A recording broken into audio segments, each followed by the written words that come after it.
Puerto Rico y el mundo. Soy Carmen Enit Acevedo y estamos en Bonita Radio a las 11 de la mañana de hoy sábado el 20 de agosto del 2021 y se está yendo el mes de agosto. Estamos ya más cerca, no solamente de terminar la temporada de huracanes, sino de que llegue la Navidad. Yo creo que en este momento en que estamos viviendo en el mundo entero, por lo menos en el Caribe, que deje de haber un pico en la temporada de huracanes, y en el mundo relacionado a la pandemia nos hace falta una buena Navidad.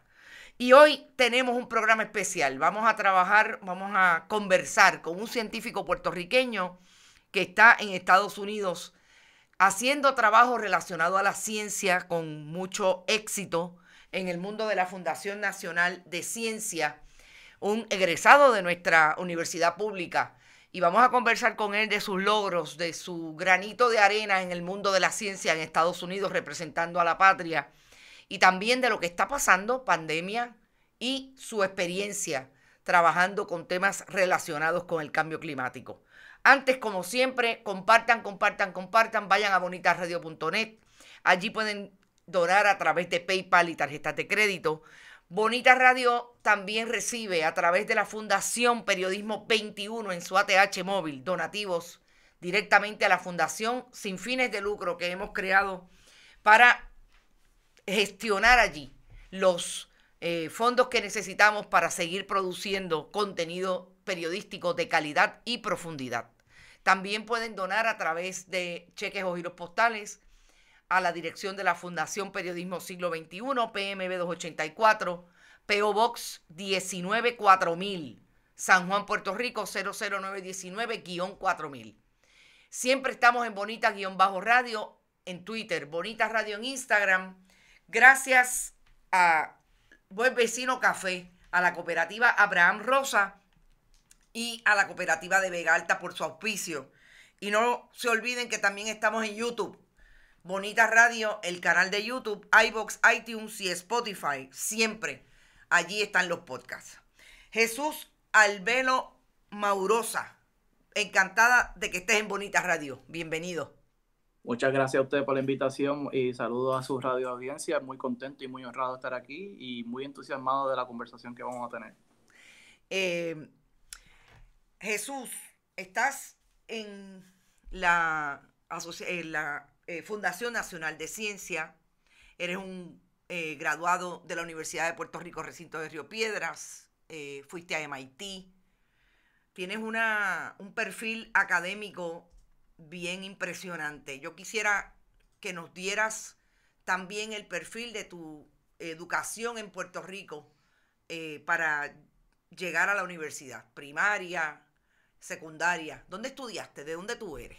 Yo soy de casi Vega Alta, pero es Dorado, allá Ajá. en área norte, en la urbanización Golden Hill. Pero yo tengo que decir que la mayoría de mi infancia la pasé entre Vega Alta, Dorado, Vega Baja.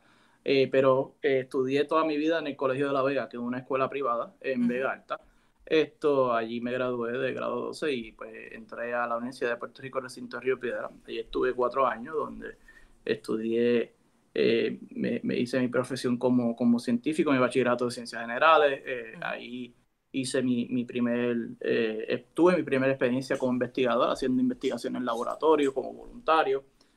Y de ahí pues pasé a hacer un internado a Virginia Tech, un postbachillerato en un laboratorio de inmunología aviar. De ahí paso a hacer otro internado en la Universidad de Massachusetts en Amherst, o University of Massachusetts en Amherst, y ahí pues entro ya en el campo de la microbiología, trabajando con biocombustibles.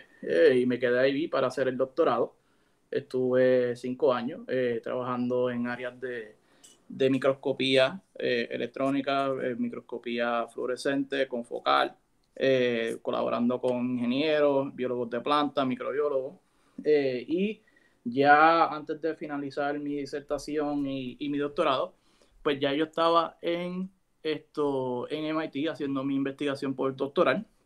En ese tiempo ya yo estaba estudiando lo que se conoce como la mecánica de fluidos de enfermedades infecciosas en el Departamento de Ingeniería Civil y Ambiental. Y ese tema, ¿verdad? Pues es bien relevante hoy en día con la pandemia. Pero en aquel entonces teníamos otra situación en Puerto Rico que era la epidemia del Zika. Y en ese momento yo también fui el asesor científico para el candidato a la gobernación de Puerto Rico, el doctor David Bernier. De ahí entro al programa de la American Academy of Science, eso se llama la triple AAS, son los que publican la revista Science, siempre se me olvida el acrónimo. Y entonces ahí entré a la Fundación Nacional para la Ciencia, donde ya después de culminar 2 años en el Directorio de Ingeniería, en la división eso se llama Centros de Educación de Ingeniería.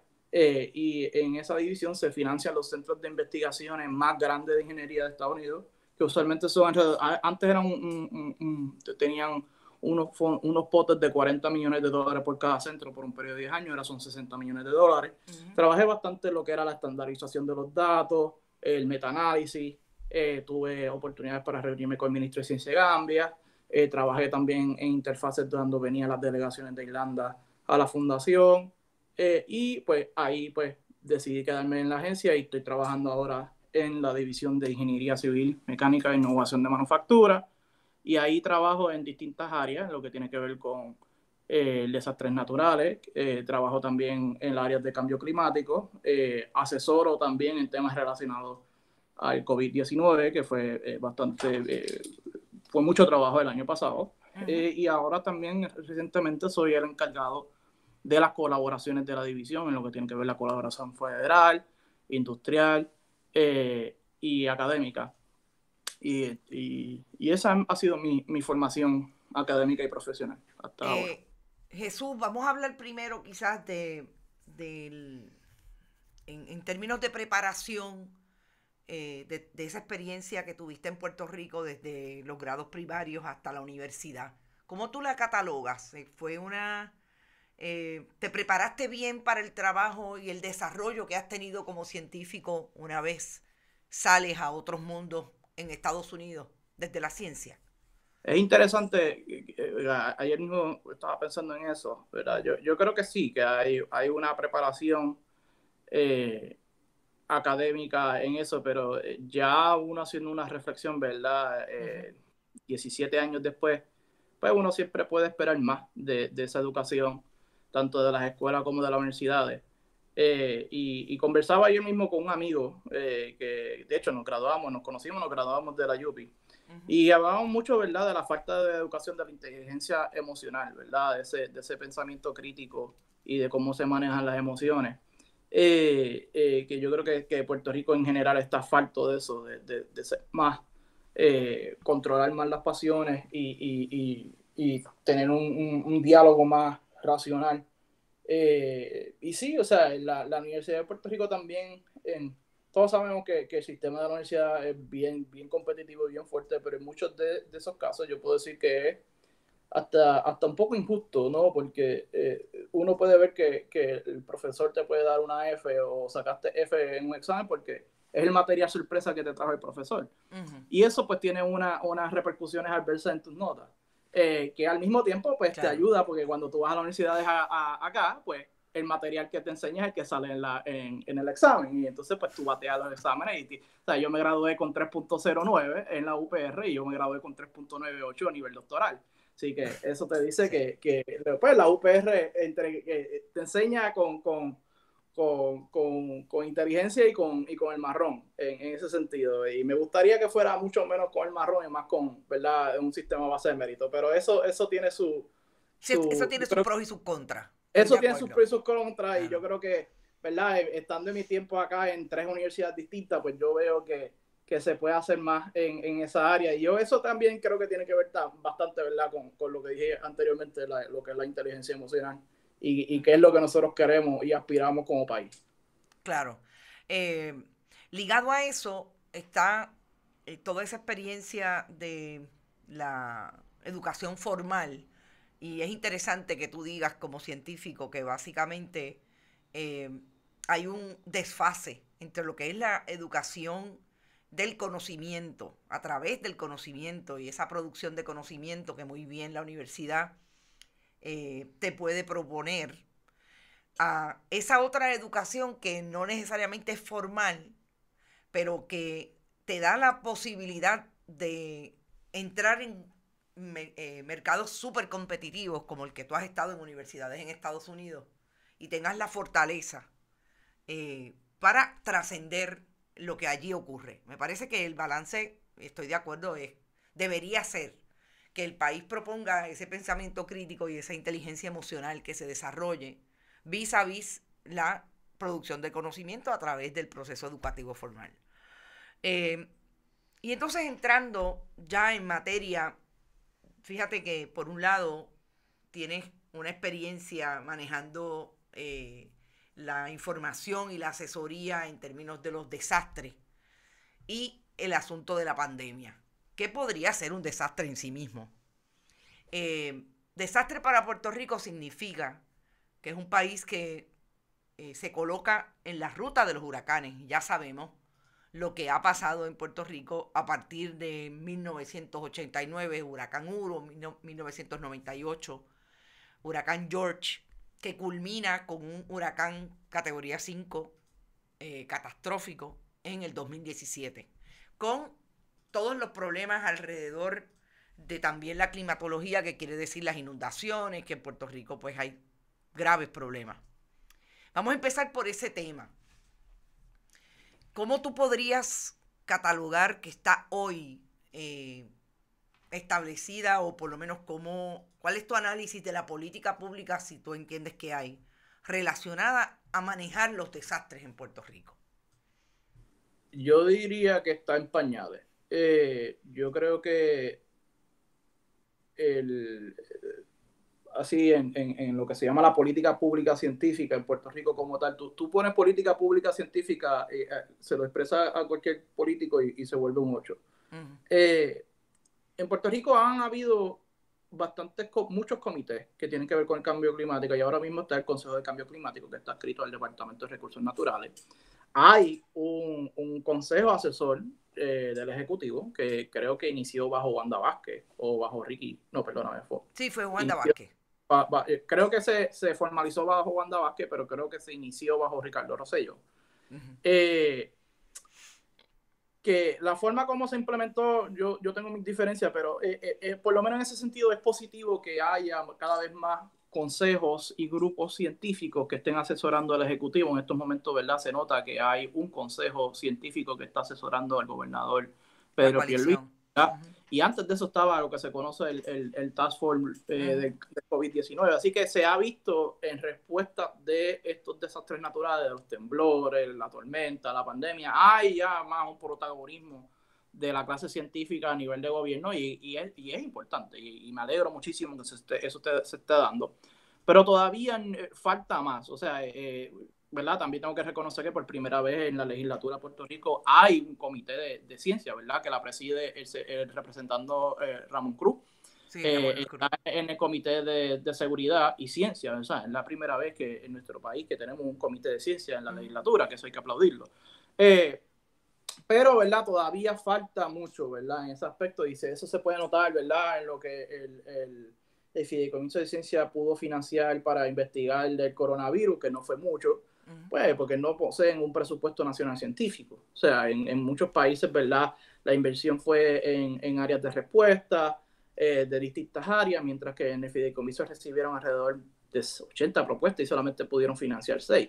Y muchas de ellas que eran candidatas a buena inversión, pues se quedaron porque no había presupuesto. Y eso no fue un tema de discusión. O sea, acá, cuando hay áreas de propuestas que se quedan sin financiamiento, lo primero que hacen es llamar a sus representantes, el senador, las universidades, te pegan el grito en el cielo. O sea, que todavía no hay esa cultura, todavía estamos andando en esos aspectos, pero es positivo en esa área. Ya respecto a los huracanes, ahí, ¿verdad?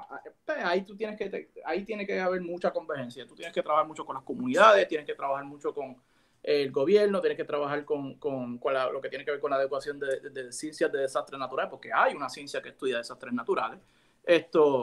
Y trabajar para la adaptación, que tampoco es algo que se converse mucho. O sea, se habla mucho de resiliencia, pero no se habla para trabajar para la mitigación, ¿verdad? Y nosotros tenemos ingenieros de primera arquitectos de primera, que trabajan en el sector público y privado y académico, que están ahí. O sea, y hace falta que el gobierno, pues, le ayude, ¿verdad? Como que establece una política pública, como que, mira, nosotros queremos hacer este tipo, tenemos un pote de dinero para recibir propuestas para crear nueva arquitectura que sea resiliente a los huracanes, ¿verdad? Nueva tecnología o mejores algoritmos para detectar, ¿verdad? La velocidad y la determinación y la ruta de los huracanes, que fue uno de los problemas que pasó con el huracán María, o sea, que en 36 horas pasó de un categoría 1 a prácticamente categoría 5, sí. Y eso se debe al cambio climático, ¿verdad? Y eso fue también parte de lo que agarró al gobierno y el país de sorpresa. Y todo ese tipo de cosas, o sea, son muchas áreas que convergen que se tienen que trabajar. Y pues se requiere, ¿verdad? Un expertise, se requiere una gobernanza sana que mantenga y se retenga a esos profesionales que estén trabajando ahí y una constante comunicación con la comunidad académica y social del país. Y para eso también tiene que haber una inversión. Claro, eso, todo lo que me estás diciendo, que es esa composición y esa recomposición del sistema gubernamental para establecer una política pública nacional de ciencia, no puede estar necesariamente fundamentado en la política partidista. Y uno de los grandes problemas que tiene el país, por lo menos cuando se hace análisis de lo que está ocurriendo, siempre cuando ponemos los actores y actrices en la mesa, nos damos cuenta que el criterio que para descartar o para asumir algún discurso público siempre es la política partidista.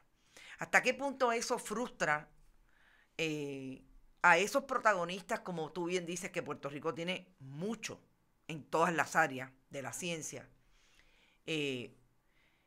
para poder actuar en favor de esa recomposición de política pública nacional de ciencia? Yo creo que interesantemente la clase política de Puerto Rico sí tiene sus discrepancias y sus peleas en algunos puntos, pero yo creo que en otros ellos son bastante convergentes. Y yo me atrevo a decir que en el área de la ciencia yo creo que hay va a haber mucha colaboración, y no diría bipartita, porque ya vemos... Claro. 4 partidos, ¿no? Yo creo que en estos momentos tú te sientas a hablar con cualquier legislador o alcalde y tú te hablas de cómo se va a financiar la ciencia y cómo eso va a ayudar a tratar de mitigar los daños de los temblores, de los huracanes y de las pandemias. Y yo te garantizo que van a decir que sí. Y esa ha sido mi experiencia. O sea, no he hablado mucho con representantes de todos los partidos, pero yo he conversado, ¿verdad?, con miembros del ejecutivo de esta administración, que son estadistas, que son del PNP. Yo soy independentista y he asesorado el Partido Popular Democrático y nos llevamos perfectamente bien. En el Consejo de Cambio Climático hay personas de distintas ideologías de estatus que han trabajado en distintos partidos, también está en el Consejo Científico en estos momentos. Yo creo que en tiempos de crisis el gobierno, yo creo que, y cuando digo gobierno me refiero también a la clase política, yo creo que se está dando cuenta que era una madurez de gobernanza, particularmente en tiempos de crisis, porque el huracán te va a arrasar el país entero y no importa qué partido y qué religión va a azotar. La crisis va a ser apoteósica, y lo mismo está pasando con la pandemia, lo mismo pasó con los temblores, ¿verdad? Que fueron más regionalizados, pero cada mes se sienten, incluso ven efectos en distintas regiones del noroeste del país, ¿verdad? Así que Puerto Rico es un punto. O sea, y cualquier cosa que ocurra nos afecta a todos. Así que por más y esto lo dijo el ministro de Ciencia, perdóname, el ministro de Salud de Uruguay cuando inició el gobierno nuevo el año pasado, que fue interesante. Cuando ellos iniciaron el nuevo gobierno, a los 6 días se inició el lockdown. Y ellos continuaron trabajando con la Academia de Ciencias de Uruguay. Y el gobierno de Uruguay sigue siendo un gobierno de derecha. Y cuando le entrevistaron al ministro de Salud, pero, o sea, ustedes están trabajando con gente de izquierda, y dice, pero es que en la ciencia lo que es derecha y izquierda es fábula, eso no existe. Claro. Lo dijo perfectamente bien. Claro. O sea, al fin y al cabo 2 más 2 es igual a 4, ya sea aquí, ya sea en la China, ya sea en Pakistán, ya sea en Afganistán, ya sea en Sudamérica, o sea, sigue siendo los mismos, los números son los mismos, o sea, y las consecuencias siguen siendo las mismas. Y en eso, por lo menos, la ciencia tiene su lado positivo. Y obviamente siempre va a haber, ¿verdad?, sus particularidades por ejemplo, en la política pública, cada partido pues va a tener sus prioridades y eso es normal, eso es común, o sea, y eso fue reflejo, ¿verdad?, de la administración pasada de acá en los Estados Unidos y la anterior y la que está ocurriendo ahora también, cada cual tiene sus distintas agendas, y lo cual es normal. En Puerto Rico todavía falta más de eso. O sea, en Puerto Rico se está viendo mucho lo que es la política pública salubrista y eso se está viendo bastante, ¿verdad? Es la primera vez que la gente sabe lo que es un epidemiólogo, qué es lo que se dedican a ser un epidemiólogo. Tenemos una red de epidemiólogos a través del país que trabajan con eso. Ya tenemos un sistema de base de datos. O sea, en las redes sociales yo empecé a hablar que el gobierno de Puerto Rico necesitaba tener un dashboard para presentar datos. La gente me pregunta qué es un dashboard. O sea, y ya con eso ya la gente sabe lo que es un dashboard. La gente pide datos, la gente pide información, pide acceso. Y eso es resultado de la ciencia, eso es el resultado de ese pensamiento crítico, porque la gente quiere información para tomar sus decisiones y estar informada. O sea, el pueblo de Puerto Rico es un pueblo sumamente sabio. Yo creo que es un pueblo que si tú le das la información, ellos van a entender, van a comprender y van a saber ejecutar. Pero siempre se necesita tener ese canal de comunicación y ser transparente. ¿Hasta qué punto el nuevo sistema de comunicación a través de múltiples herramientas y plataformas como son las redes sociales son las que dictan esa ruta y el gobierno puede ser más lento o más rápido aceptando que ya no necesariamente le comunica al país exclusivamente desde los foros oficiales? Hay científicos que están utilizando esos nuevos canales y en Puerto Rico, por menos tecnológicos que sea una persona, todo el mundo tiene un celular. Y a través del celular conectas con las redes y hay información 99% a veces no necesariamente es la correcta, hay mucha basura, pero también usted sabe, si estás un poco educado a nivel cibernético, sabrías dónde buscar y sabes dónde encontrar, por ejemplo, a los científicos. ¿Hasta qué punto eso también es una posibilidad que, digamos, en los años 80, en los años 90 no teníamos? Porque el desarrollo de las redes es mucho más tarde. Que pueda haber esa, si se puede llamar, a mí no me gusta utilizar el término, pero podemos discutir que hay un acceso mayor a información que no necesariamente tiene que ver con la oficialidad. No, lo hay, definitivamente. Incluso yo conocí a David Bernier cuando fue secretario de Estado a través de las redes. En un momento dado él me escribió y él me dice, mira, cuando estás en Puerto Rico viene y me visita. Y yo le escribí, yo estoy en Puerto Rico, y dice, perfecto, pues te quiero aquí un 7 de la mañana, un 24 de diciembre. Y allí estuve un 7 de la mañana, un 24 de diciembre en el Departamento de Estado y lo conocí a él. Yo creo que las redes en ese aspecto han sido maravillosas para mí y muchos colegas. O sea, es impresionante ver la comunicación científica puertorriqueña en particular. Como se ha visto bastante, particularmente en Twitter, sí. muchos comunicadores hablando sobre el tema de la pandemia. Y eso obviamente pues ha sido algo sumamente bienvenido y hay, ¿verdad?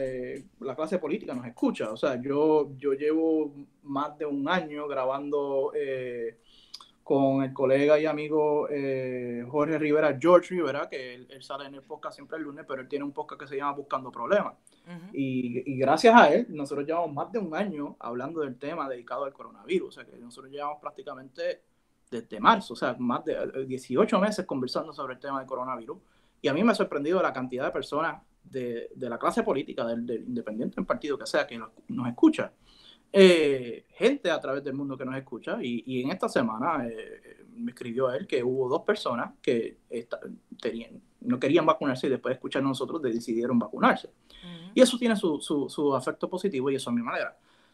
Pero las redes son una espada de doble filo. Nosotros también sabemos, como tú bien mencionaste, hay mucha basura, mucha desinformación, se crean mundos alternos y se nota y es un peligro, ¿verdad? Con la desinformación.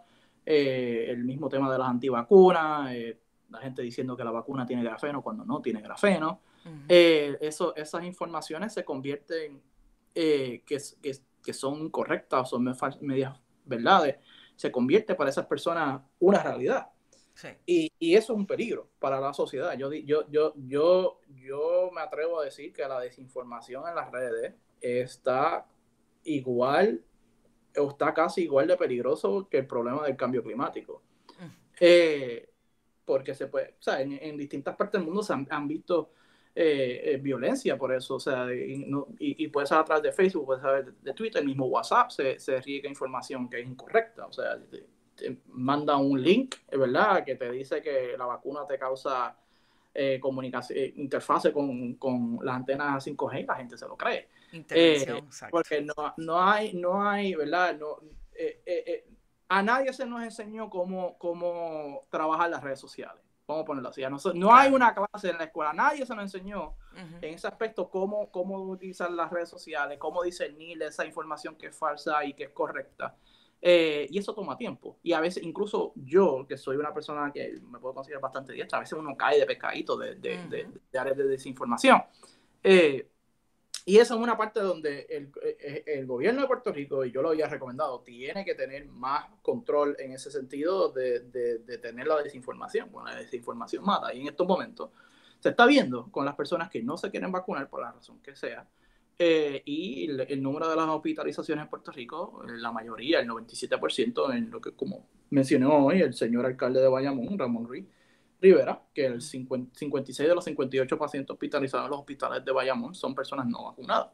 O sea, y eso es un problema grave. Y este es el vivo ejemplo que lo estamos viendo aquí con la vacuna. Claro. En ese sentido, ¿tú pensarías que una de las propuestas que puede tener el gobierno es la utilización de esas mismas redes sociales para una campaña intensa relacionada con la desinformación en el caso de la vacuna? Sí, yo no soy experto en comunicación ni soy publicista y o sea, eso tiene, ¿verdad? Eso es una ciencia aparte, ¿verdad? Se estudia cómo la gente recibe y percibe. Pero sí, puede haber. Yo no sé si ese sería el mecanismo más eficiente. La otra opción pues sería en este caso utilizar el marrón, ¿verdad? Que sería hacer lockdown y cerrarle esas informaciones que son, ¿verdad? Falsas. Pero eso requiere, ¿verdad? Voluntad también Sí. de las compañías.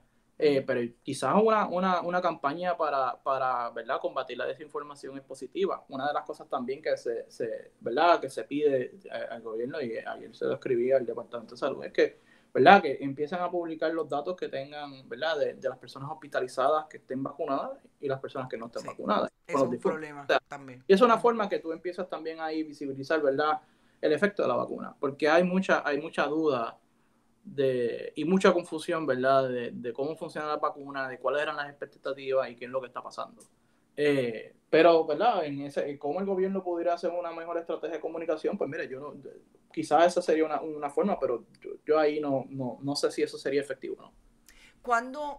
¿Cómo es, si has estado en los diferentes trabajos y esfuerzos que has participado y participas, hay un grupo de trabajo que incluya a un experto o una experta en comunicación?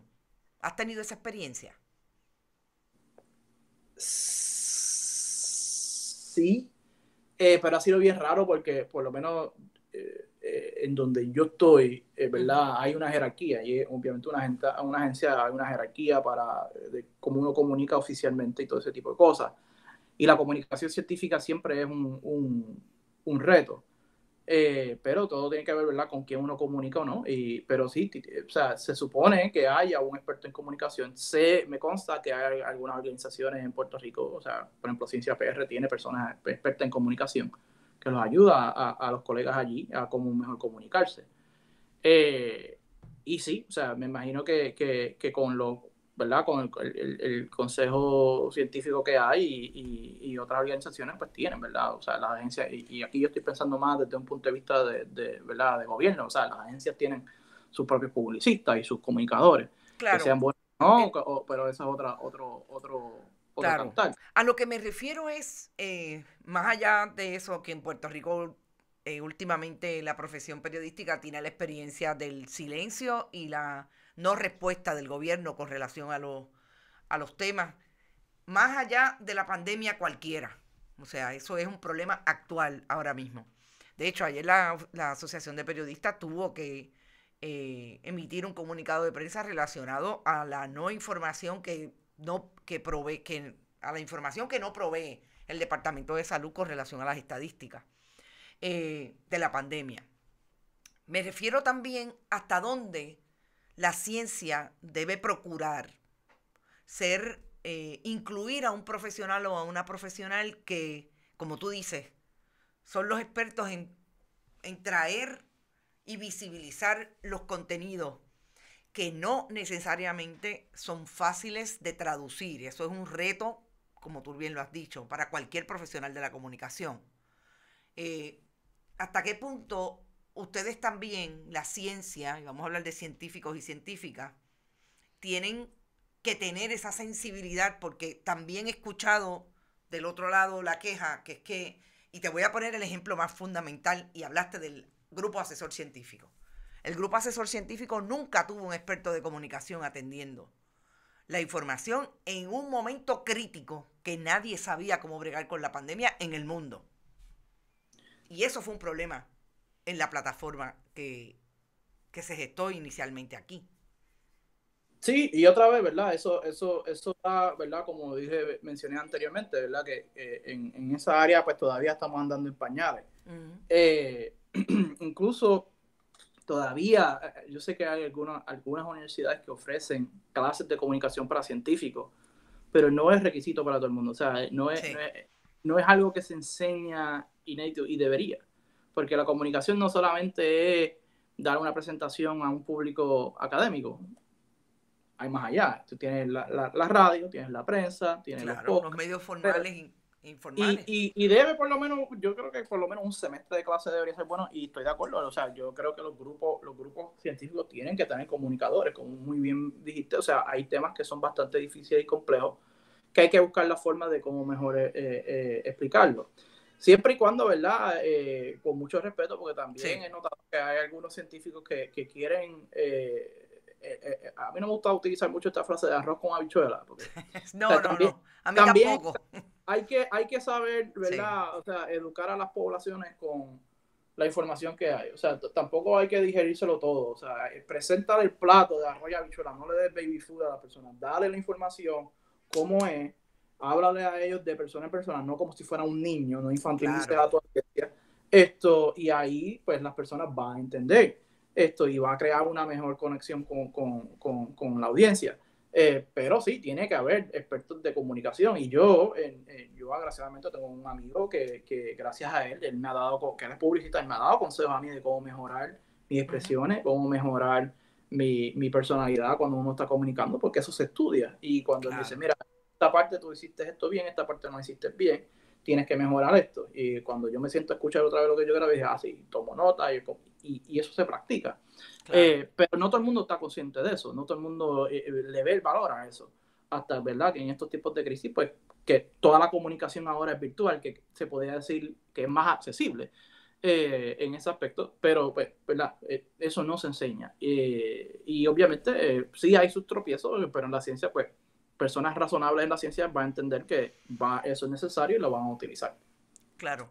En este momento, tú sabes que hay un repunte, comentabas lo que dijo el alcalde de Bayamón. En efecto, hay un repunte en el mundo, que Puerto Rico está incluido, con relación al Delta Plus, más contagiosa, etc. En Puerto Rico se estima que hay 700,000 personas que no se quieren vacunar, o por lo menos no están vacunadas, y la mayoría de ellas pues es porque además hay algunos que tienen poca información y hay otros que lo niegan por muchas razones. Pero una de las razones fundamentales, valga la redundancia porque voy a hablar de fundamentalismo religioso, tiene que ver con una justificación relacionada con el dogma que la persona alega que establece que no debe vacunarse. Hay ahora mismo un ministro / nutricionista que está llenando las certificaciones, declaraciones juradas que la orden ejecutiva permite para la persona que alega que es por razones religiosas. Tú, como científico, te has expuesto a este tipo de explicaciones y cómo lo analizas y qué puedes decir con relación a esos fundamentos. Sí, no, definitivamente. Desde el año pasado yo fui bien vocal, ¿verdad? En las medidas de restricción que tenían que haber. Yo fui de los primeros que decía que el gobierno tenía que ser más agresivo con los cierres, que cuando había gente en la calle que tenía que tirar la policía. Yo mencioné que Puerto Rico tenía que hacer la vacuna compulsoria, yo mencioné que Puerto Rico tenía que cerrar los aeropuertos, que tenían que poner, ¿verdad? Que si una persona llegaba sin hacerse la prueba, que tenían que poner una multa, que agraciadamente el gobierno ha cogido esa idea que es mía. Y hay personas que saben que esas ideas son mías y pues se resienten y me lo dicen. Y yo, pues, o sea, yo tengo estas son cosas como científico que tengo que recomendar, ¿no? Porque tengo que salvaguardar la vida del país. Pero pues, desde el asunto de los religiosos, yo quiero, y esto lo conversaba yo con un querido amigo, es interesante porque yo pienso que es una minoría fundamentalista del país que está en esa onda. Yo pienso que la mayoría de los buenos cristianos, católicos y las distintas sectas, ¿verdad? Y las distintas religiones que hay, son personas responsables, que se han vacunado y se vio hace pocas semanas distintas cartas del arzobispo, del ministerio de la iglesia metodista. Sí. Hay varios pastores que favorecen Ay, padre, ¿cómo se llama este grupo? ¿Cuál de? Una congregación que es de Arecibo, los mitas también Sí, favorecen la la vacunación. congregación Mita, sí. Una congregación mita, así que hay múltiples grupos religiosos en Puerto Rico que favorecen, así que esa parte pues, yo creo que es bien, bien justo con ellos. La otra parte, pues, ¿verdad? Son personas que tienen interpretaciones, para mí, erróneas de lo que es la vacuna y del beneficio. Y se ve, ¿verdad? Se nota y ha pasado lamentablemente en algunas congregaciones, como ocurrió en Mayagüez, personas que se contagian y fallecen. Esas son consecuencias.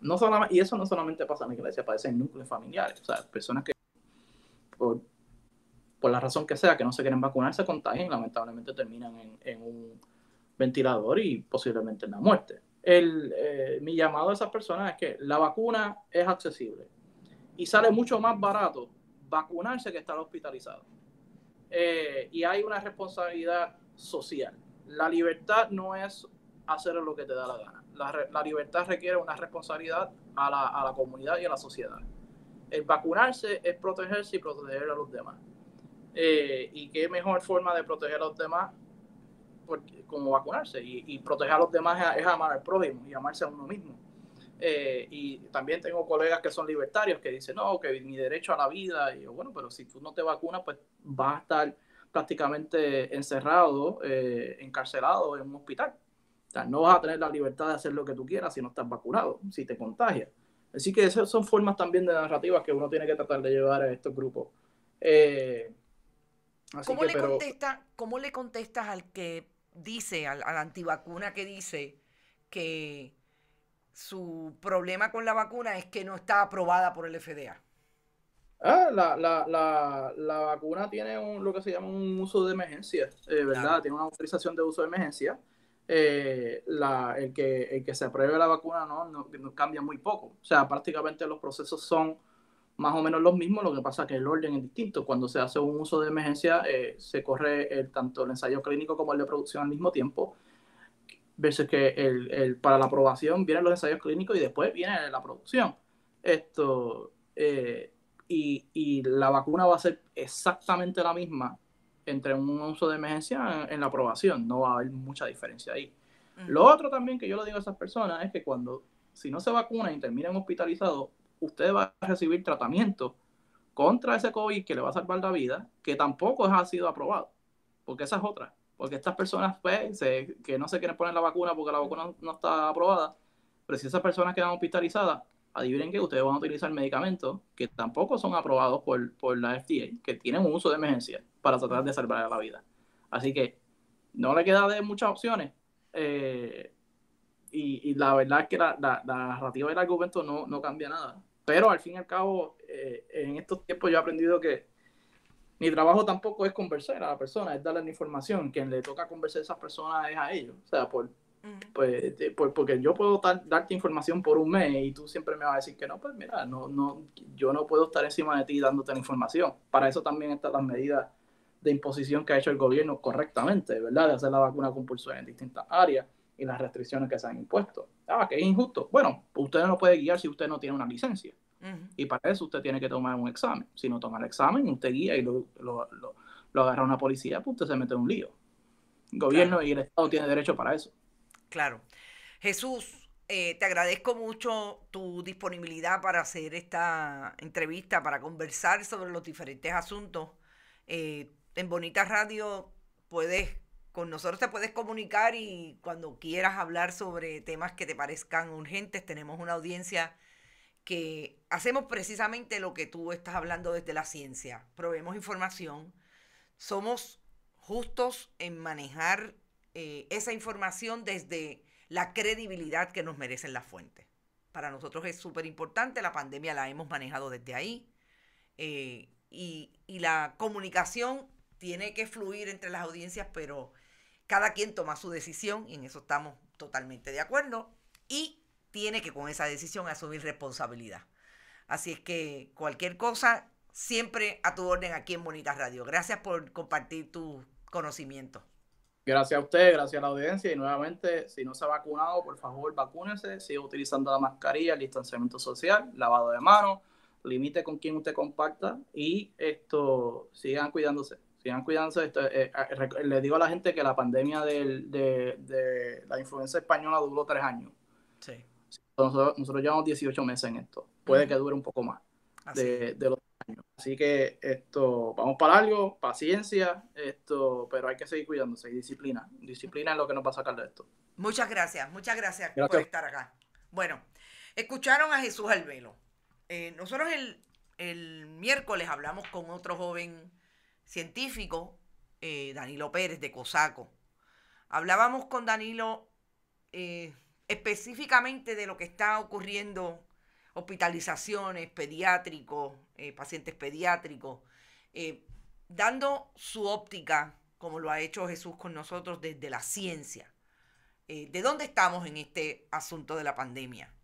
Extendemos la conversación con Jesús a trabajar un tema que es puntual en el momento en que se está discutiendo en Puerto Rico, cómo el gobierno atiende o no atiende una política pública con relación al redesarrollo de nuestras costas y lo que supone el cambio climático para Puerto Rico y el mundo.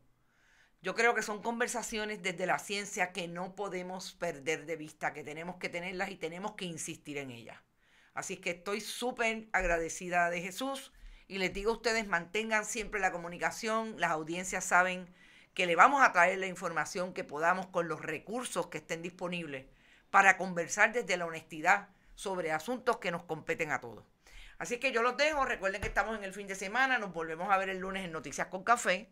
Síganos siempre a través de bonitasradio.net. Allí pueden donar PayPal y tarjetas de crédito. Fundación Periodismo 21 en su ATH móvil. La fundación recibe cheques o giros postales. PMB 284, PO Box 19-4000, San Juan, Puerto Rico 00919-4000. Gracias un montón. Recuerden que estamos en Bonita-Radio en Twitter, Bonita Radio en Instagram. Siempre podcast, YouTube, iVoox y Spotify y YouTube. Gracias a Buen Vecino Café, a la cooperativa Abraham Rosa y a la cooperativa de Vega Alta. Nos vemos, buen fin de semana, que descansen. Será hasta el lunes a las 8 en Noticias con Café. Hasta siempre.